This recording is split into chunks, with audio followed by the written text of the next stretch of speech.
大家好，欢迎来到江峰奥妙。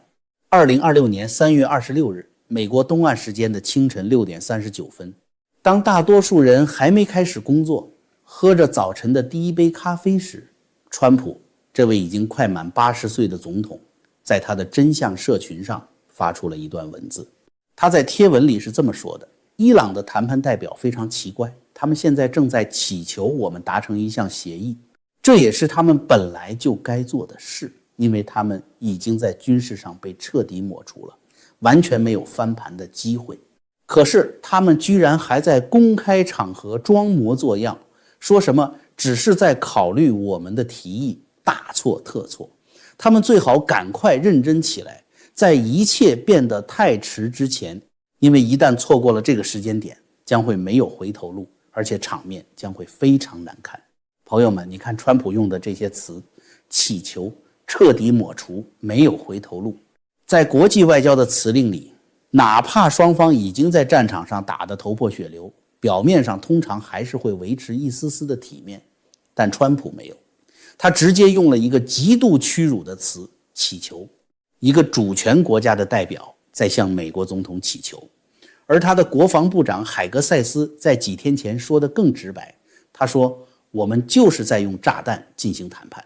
五角大厦的将军们，包括参谋长联席会议主席，其实都私下表示不想这么快收手，他们想要的是一场彻头彻尾的传统军事胜利，把对方连根拔起。但是川普却在椭圆形办公室里给军方下了一道死命令，必须在4到6周内彻底结束这场战争。他甚至威胁说，如果对手不马上投降，他就要下令美军直接登陆波斯湾南部的岛屿，把对方的发电厂和基础设施全部炸回17时代。全世界都在疯狂猜测川普为什么这么急，他到底在赶什么进度。表面上的新闻通稿会告诉你，因为川普将在5月14日到15日前往北京进行国事访问，所以川普必须在出发前把中东这个泥潭给填平，好腾出手来去东方谈判。但今天江峰要告诉你，这些所谓的国际关系专家全都只看到了这盘大棋的最表层。当你把这条清晨带着杀气的怒吼和一份藏在历史深处的绝密立法以及超级计算机跑出来的古老密码重叠在一起的时候，你会震惊地发现，川普的急迫根本不是基于人类的政治算计，他其实是在赶一个早在几千年前就为他设定好的截止日期。要看懂这盘大棋，我们必须把时钟拨回80年前。1946年6月14日上午10点54分，在美国纽约市皇后区的牙买加医院，伴随着一声响亮的啼哭，一个男婴出生了。他的父亲是个在纽约打拼的房地产商人，母亲是来自苏格兰的移民。这对夫妇给孩子取名叫唐纳·川普。这一天正好是美国的国旗日，当时没有任何人知道这个普通的婴儿未来会掀起怎样的滔天巨浪。但在我们深入这个婴儿的命运之前，想先给大家讲一个圈子里公开的秘密。一直以来，统治这个世界的某个影子集团，也就是我们常说的那些掌控全球金融和权力的家族，他们其实都在玩一场扮演上帝的游戏。大家知道英国皇室的威廉王子是哪一天出生的吗？答案是夏至。这难道是巧合吗？当然不是。在古巴比伦和古埃及的神秘学传承里，这些金字塔尖的权贵们本质上是太阳崇拜者。为了对抗经典信仰体系里的规律，他们会利用现代医学精确计算，甚至刻意操控家族继承人的出生日期，企图用星象和宇宙的能量来巩固自己对这个世界的统治。但是1946年6月14日这个婴儿的降生却完全跳脱了那些神秘结社的精密算计。他的出现就像是那位真正的造物主直接伸出手，在已经被布满暗桩的棋盘上生生砸下了一颗破局的棋子。这颗棋子到底有多精确？好，朋友们，硬核的数学推演来了，请大家在心里跟着我一起算。我们以1946年6月14日川普出生这一天为起点，往后精确的推演700天，请问这一天是哪一天？答案是1948年5月14日，这一天发生了什么惊天动地的大事？在地球另一端的中东特拉维夫博物馆里，大卫·本古里安敲下法锤，宣读了以色列建国宣言。一个在全世界流浪了将近2000年，遭遇了无数次大屠杀与无情驱逐的古老民族，竟然奇迹般的复活了。这在人类历史上是绝无仅有的神迹。而这个神迹发生的日子，距离纽约那个婴儿的出生精确到了完美的700天。你听到这里可能会笑，会说，江峰，这太牵强了吧？这世界上每天发生那么多事，你随便找2个日期，掐指一算，总能凑出个整数来。我非常理解你的质疑，但别急，如果只发生一次，那叫巧合；如果同样的规律重复出现，并且概率低到令人发指呢？在西方神学和古老的信仰传统里，7是一个拥有至高无上地位的数字。上帝用6天创造世界，第7天安息。7代表着神圣、完整与终极的循环。让我们继续计数，川普是在哪一天第一次宣誓就任美国总统的？2017年1月20日。好，从他出生的那一天算起，到他坐进白宫椭圆形办公室的那一刻，中间精确地过去了多久？答案是70年7个月又7天，是精确的777。当这个数字摆在桌面上时，华盛顿的很多数学家和密码学家都沉默了。如果你觉得这还不够疯狂，那我们再来看看另一个震撼美国政坛的人。2024年的美国总统大选期间，发生了一件引爆全网的历史性事件。出自民主党最显赫政治家族的小甘乃迪宣布退选，并且公开倒戈，站出来为川普背书。这等于是民主党的太子爷直接砸了自家的牌坊去帮对手。小甘乃迪是什么时候出生的？非常不可思议，他是在川普出生之后精确的7年又7个月出生的。而当小甘乃迪站上演讲台，对着全美国的镜头宣布背叛建制派，为川普背书的那一天，距离他自己的出生日竟然也是完美的70年7个月又7天。朋友们，这还是巧合吗？特斯拉曾经说过，如果你了解了3、6、9这些数字的秘密，你就掌握了通往宇宙的钥匙。数学是造物主编写这个宇宙时用的底层代码。这2个深刻影响美国乃至世界历史进程的人，在完全无法决定自己何时出生的情况下，精准无误地踩中了这个千万分之一概率的777数学矩阵。在统计学上，这叫做零概率事件。这只能说明一件事，这个世界的剧本早就在我们无法触及的高维度被写好了。既然剧本早就写好了，那么问题来了，这本剧本究竟藏在哪里？答案是隐藏在犹太教最古老、最神圣的文本中，摩西五经代码。这可不是什么地摊文学或者坊间传闻，这是犹太拉比们联手顶尖的数学家和计算机专家，用超级计算机在希伯来文版的圣经中进行海量运算得出的结果。古老的希伯来文圣经没有标点符号，就是一长串的字母。科学家们将这些字母输入电脑，以特定的间隔规律，比如每跳过3个字母，或者每跳过7个字母提取1个字，竟然在原本看似无关的经文里拼凑出了一张令人毛骨悚然的纵横字谜。早在2024年3月那场震惊全球的暗杀事件发生之前，这套超级计算机里的五经代码就已经赫然提取出了几个交织在一起的词汇矩阵。这几个词分别是川普、刺杀、7月以及一个极度具体的部位诱饵。你没听错，连打中哪里都写在代码里了。这也就完美解释了为什么早在2009年，先知克莱门特就能在一个满是人的会场里无比精确地对着麦克风说出未来的美国总统会在一次集会上诱饵流血，子弹擦过，然后他会双膝跪地开始赞美上帝。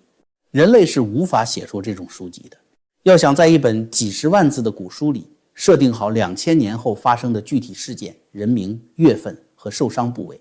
还要保证表面上读起来是一篇完整的宗教经文，这需要多么恐怖的算力，这只有那位造物主能做到。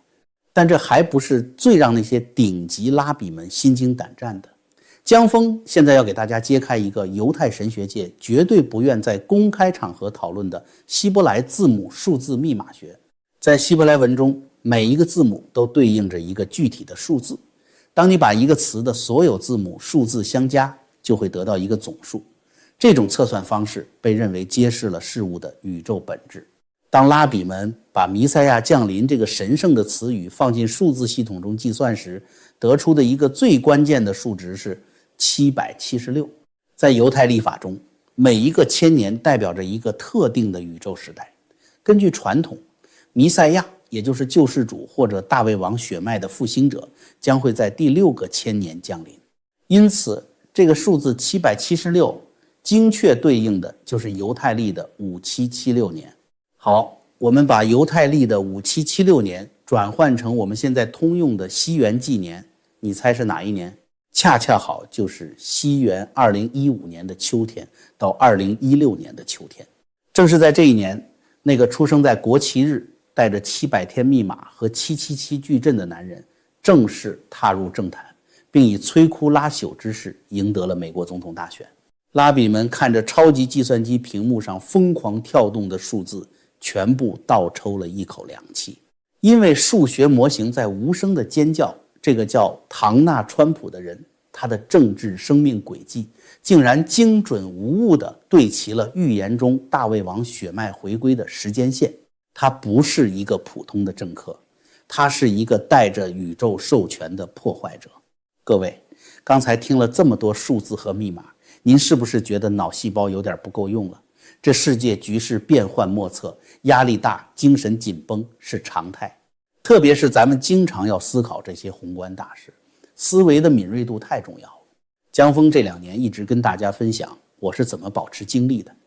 除了每天运动，普瑞堂的黑参真的是我的得力助手。这黑参经过9蒸9爆，把参的燥性全去了，留下的都是能帮我们补气血、抗疲劳的精华。现在正好是个大日子，普瑞堂玄宝黑参全球销售10周年庆。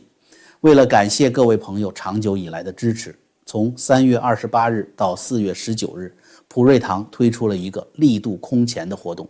每买满500美元就送您2颗珍贵的玄宝黑参原参，要是满了3000美元还会额外赠送1颗特级原参，这可是平时买不到的宝贝。请大家一定要点击视频下方的链接支持江峰，下单时请输入专属优惠码 JF， 不仅能享受10周年大礼，还能全球包邮。在这个动荡的年份，把身体照顾好，咱们才有体力一起看大戏。好，咱们书归正传。了解了这些不可思议的代码，我们再回头看川普发出的那条关于伊朗的怒吼，你就会感受到一种强烈的如同神罚般的肃杀之气。在美国的福音派信徒和众多先知的眼里，川普有一个专属的称号，叫现代的居鲁士。我们翻开写于2700多年前的以赛亚书第45章第2节，上帝对一个人说了这样一段话：我必在你前面行，修平崎岖之地，我必打破铜门，砍断铁栓。而在后面的经文中更提到要剥去列王的铠甲。上帝对谁说这话？对古波斯帝国的缔造者居鲁士大帝。居鲁士本人并不是犹太人，他是个异教徒，行事风格强悍暴烈，不按常理出牌。但上帝偏偏就选中了这个人当做自己的战俘。居鲁士率领大军不可思议地截断了幼发拉底河的水流，从干涸的河床下直接走进了坚不可摧的巴比伦城，一夜之间摧毁了腐败透顶的巴比伦帝国，并且下令释放了在那里被囚禁了整整70年的犹太人。注意，又是70这个数字。现在细思极恐的历史镜像来了，古波斯也就是今天的哪里，正是伊朗。当年造物主从波斯这块土地上借出了一个不按常理出牌的居鲁士大帝，去摧毁巴比伦，拯救了以色列人。而今天造物主让一个被称为现代居鲁士的人，带着全世界最先进的隐形战机、精确制导炸弹和海军陆战队，去彻底摧毁那个发誓要将以色列从地图上抹去的现代波斯神权政体。这是一个跨越了2700多年的完美历史大闭环。当年波斯救了以色列，现在波斯的神权统治者要毁灭以色列，于是造物主启动了清算程序。这就是为什么川普在推文里毫不留情地说，他们已经被军事抹除，没有回头路了。这根本不是一场常规的利益争夺战，这是现代居鲁士在对旧秩序进行的一场神圣清算。神学家们把这一个时间点称为红海时刻。什么意思呢？就像当年摩西带着以色列人逃到红海边，前有汪洋大海，后有法老的追兵，看似已经走投无路，是个必死之局。结果呢，海水裂开，以色列人走过去之后，海水瞬间合拢，在1天之内，不可一世的法老全军覆没。伊朗的崩盘只是第一块倒下的多米诺骨牌。那个古老预言里提到的，看着白宫，它将变成一座灯塔，正在我们眼前一步步变为现实。那个依靠着无底线发行法定货币，用腐败与权力勾结来吸血全球的现代巴比伦体系，正在被这把战斧劈得粉碎。现在让我们从高维度的玄学和神学降落到现实中最冰冷最残酷的地缘政治大棋局里。这场在波斯湾燃烧的战火为什么必须在5月中旬之前熄灭？我们把目光锁定在1个多月后的那个日子，5月14日。林健在新闻发布会上已经证实，川普的北京之行就定在5月14日至15日。朋友们，刚刚我们算过的5月14日是什么日子？是以色列的建国纪念日，也是距离川普出生精确走过第700天的那个神圣坐标点。这个带着天选密码的80岁老人将在这一天走下空军1号的舷梯，踏上北京的土地。你以为他是带着一堆贸易清单来跟你讨价还价的吗？不，他手里提着的是刚刚被他用炸弹彻底摧毁的波斯神权政体的头颅。他大老远飞过太平洋，其实就是要当面传递一个令人窒息的信号。看见伊朗的下场了吗？那个以毁灭我的盟友为目标，靠吸取你们中投资金为血液的政权，现在已经跪在地上祈求了。现在轮到咱们俩来算算账了。面对这样一个携带着战胜波斯余威、手握绝对军事与金融霸权的川普，中南海那位此刻心里到底在想什么？让我们来做一个场景还原。2026年4月的某个清晨，北京中南海的高墙内，空气里弥漫着一丝沉闷。秘书小心翼翼，大气都不敢喘的将一份绝密的外交备忘录放在了那张宽大的办公桌上，上面赫然写着美方已最终确认总统访华日期为5月14日。那位亲自指挥、亲自部署的人看着这个日期，眉头紧锁，陷入了漫长的沉默。在场的人后来如果敢写回忆录的话，一定会记得那个令人窒息的早晨。他没有发火，只是静静地把备忘录翻了过去，但他心里正在疯狂地盘算着手里那一把已经快被打烂的牌。2026年这才刚刚开局几个月，他苦心经营了10几年的全球反美战略支点，正在以肉眼可见的速度一个接一个的轰然崩塌。首先是远在南美的委内瑞拉，马杜罗政权那个被当作蝎子打在美国后院的马前卒，在今年1月份直接垮台了。在那里砸下的几百亿美元的基建投资、高息贷款瞬间化为乌有。北京打过去的电话，那边已经换了人接听，直接告诉中资企业，你们的资产我们保护不了，好自为之吧。接着就是现在中东这场大火。伊朗对中南海意味着什么？那可不仅仅是一个在国际上帮忙举手投票的小弟，那是每年供应中国13%到14%原油进口量的大动脉。但现在呢，这根输血管随时面临断裂。更让塔尖上那位感到彻骨生寒的是战场上传回来的绝密军事报告。中共花了大价钱吹得神乎其技，卖给伊朗的防空导弹系统和雷达竟然是一堆破铜烂铁。在美军的隐形战机和无人机蜂群面前，那些耗资巨大的防空阵地毫无反应，甚至被人家当作固定靶子，精准点名清除。朋友们，大家知道这意味着什么吗？